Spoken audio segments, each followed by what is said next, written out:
that the cities of Kiev and Kharkov, which were the scenes of immense battles in the Second World War against the dictator Hitler,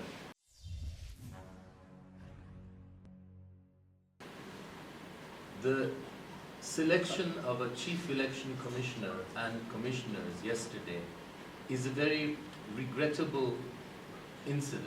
It is part of the government's plan to rig the next elections.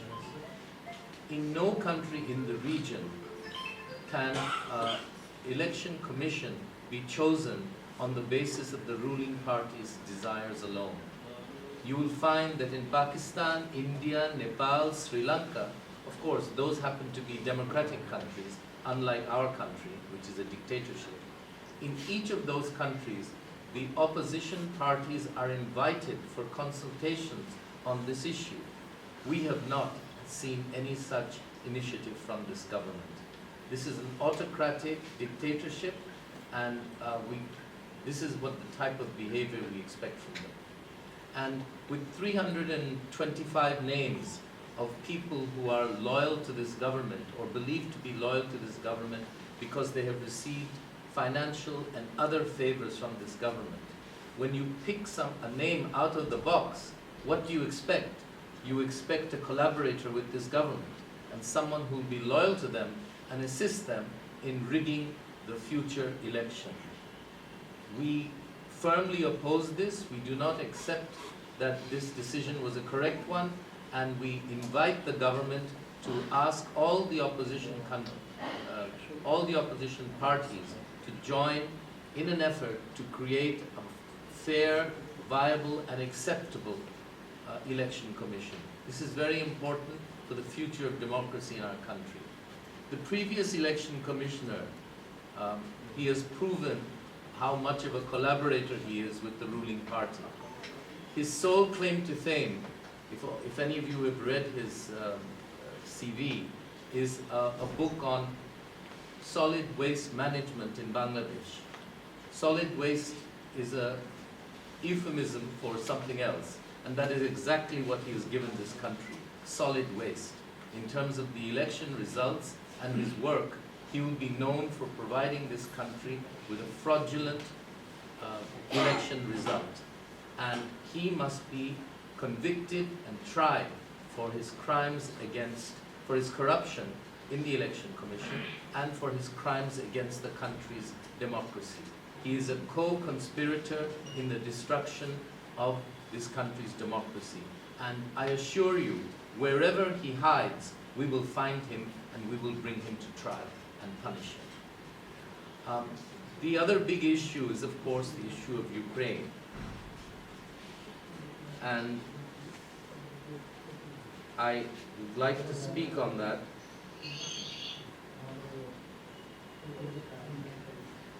Wars are largely caused by a failure of imagination. People order wars without understanding the tremendous human suffering that wars cause.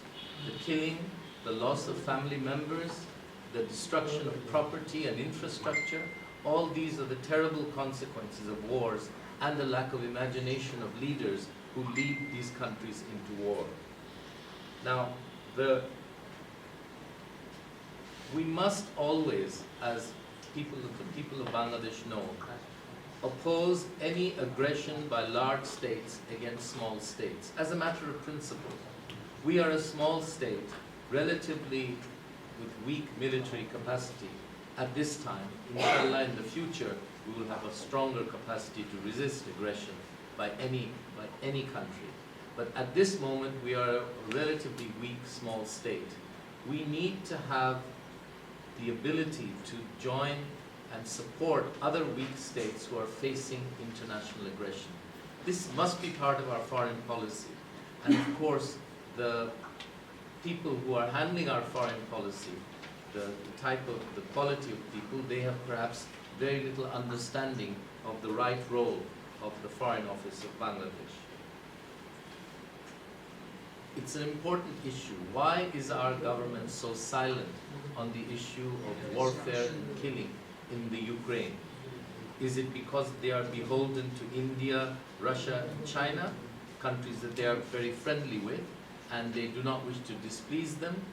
Sometimes, of course, you are forced into that situation. You are so scared that you follow, you just are pushed in a certain direction.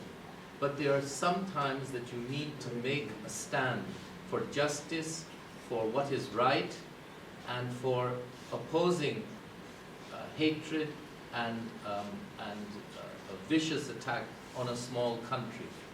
The killing in Ukraine, the pictures all of you have seen, the civilians being killed, it's extremely disturbing for us as the people of Bangladesh.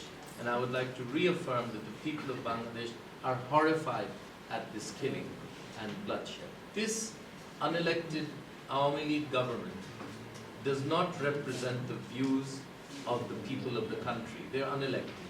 So I would like to say that the people of Bangladesh are deeply supportive of the people of Ukraine, as the members of my party are, as the people that we meet in the different districts.